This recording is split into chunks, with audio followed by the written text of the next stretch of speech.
नमस्कार दोस्तों, इस वीडियो में जिस स्टॉक के बारे में हम बात करने वाले हैं उसका नाम है मिष्ठान फूड्स लिमिटेड।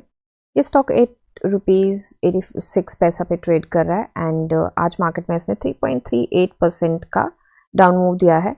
मार्केट कैप है इसका 955 करोड़ का, प्रोमोटर होल्डिंग 43.50% है, dividend yield 0.01% and face value 1 है। अब इस स्टॉक के बारे में हम जो डिस्कस करने वाले हैं, सबसे पहले तो काफ़ी शॉकिंग है और काफ़ी रिटेल इन्वेस्टर्स को काफ़ी ज़्यादा नुकसान भी हुआ है उस चीज़ को चलते हुए, क्योंकि कंपनी ने बहुत जीएसटी में क्या और जो भी इन्होंने प्रॉफिट्स दिखाए हैं उनमें क्या सब चीज़ों में झोल किया है। तो बेसिकली यहाँ पे छोटा सा डमी देखते हैं।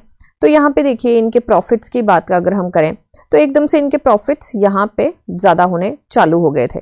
तो बेसिकली टॉप 2-3 कंपनीज हैं यहाँ पे अगर हम देखेंगे तो मार्च ये 14, 15, 16। तो यहाँ पे देखेंगे तो इनका जो सेल है 5 करोड़ का है, 3 करोड़ का है, 123 करोड़ में से 121 करोड़ का सेल यहाँ पे दिखाया है, बट यहाँ पे प्रॉफिट है 0। यहाँ पे मार्च 2017 में सेल दिखाया है 258 करोड़ का और जो हमारा प्रॉफिट आया है वो 1 करोड़ का आया है। तो और एकदम से यहाँ पे बढ़ना चालू हो गया, 1288 करोड़ का यहाँ पे सेल दिखाया है एंड प्रॉफिट जो है 346। अगर हम वैसे देखें तो कंपनी लग रहा है कि जैसे ग्रो कर रही है, बट इसकी फाइनेंशियल स्टेटमेंट्स अगर देखें तो वहां पे कुछ टॉप 2-3 कंपनीज हैं जिनके जो इनके ही इंडिपेंडेंट जो पुराने इनके 2019 या कुछ में भरत जी कोई करके थे, वो इंडिपेंडेंट डायरेक्टर थे मिष्ठान फूड्स में ही।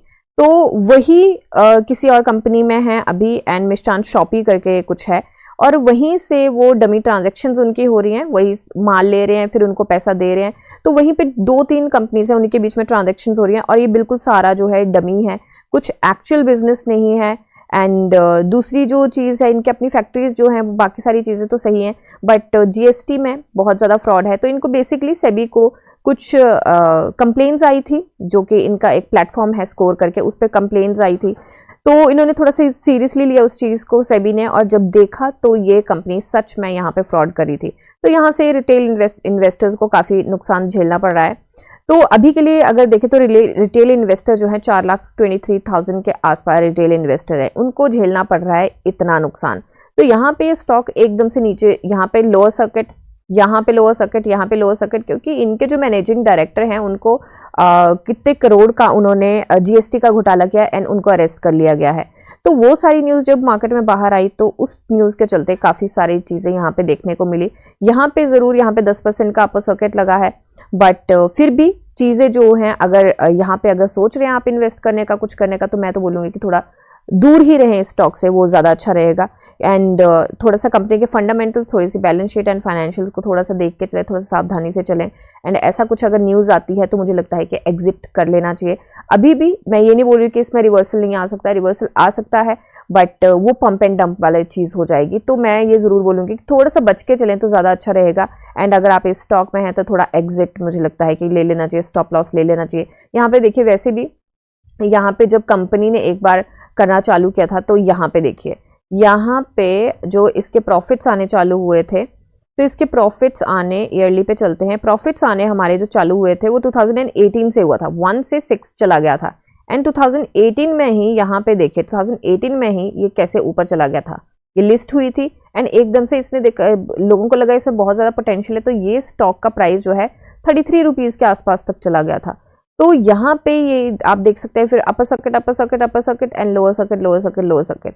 तो बहुत सारी ऐसी पंप एंड डंप वाली कंपनीज आती हैं मार्केट में, बहुत सारे फ्रॉड्स भी चलते हैं, तो उन चीज़ों को थोड़ा सा ध्यान में रख के चले। एंड बड़ी सिंपल एंड साफ शब्दों में, मैं अगर यहाँ पे होती तो मैं यहाँ पे स्टॉप लॉस लेती और एग्जिट करती, क्योंकि यहाँ पे अगर ये रिवर्सल लेता भी है तो बहुत रिस्क रहेगा एंड रिवर्सल के चांसेस बहुत ही ज़्यादा कम लग रहे हैं।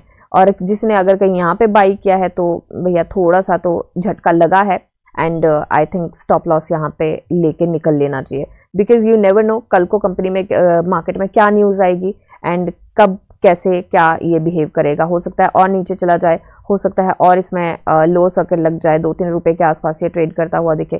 तो अभी कंपनी सेबी की सारी इंक्वायरी चल रही है, बीएसई ने भी कुछ इस पे बोला है, तो जो भी स्टेटमेंट आई है वो कुछ अच्छी कंपनी के फेवर में नहीं है। तो मुझे लगता है कि इन सारी चीज़ों को ध्यान में रख के अगर चलें तो थोड़ा सा स्टॉप लॉस निकाल के निकल लेना चाहिए। And sorry for the loss जिनका भी हुआ है। सो ये मेरी एनालिसिस है, कोई एनालिसिस है ही नहीं बेसिकली, टेक्निकल फंडामेंटल है, न्यूज़ बेस्ड है। तो मैंने अपने एक जो वीडियोस बनाई हैं एजुकेशनल वीडियोस, उनमें भी बात करी है कि न्यूज़ बेस्ड जो चीज़ें होती हैं वो बहुत ज़्यादा स्ट्रांग होती हैं। न्यूज़ बेस्ड, इंडिकेटर बेस्ड, वो सारी चीज़ें जो होती है, तो न्यूज़ बेस्ड जो होती हैं उन पे थोड़ा सा ध्यान देना चाहिए। इन कंपनी के तो ये फंडामेंटल्स के ऊपर बात आ जाती है तब तो निकल ही लेना चाहिए। तो ये मेरी एनालिसिस है, कोई बाय सेल होल्ड की रिकमेंडेशन नहीं है। मिलते हैं नेक्स्ट वीडियो में, तब तक के लिए शुक्रिया एंड हैप्पी इन्वेस्टिंग।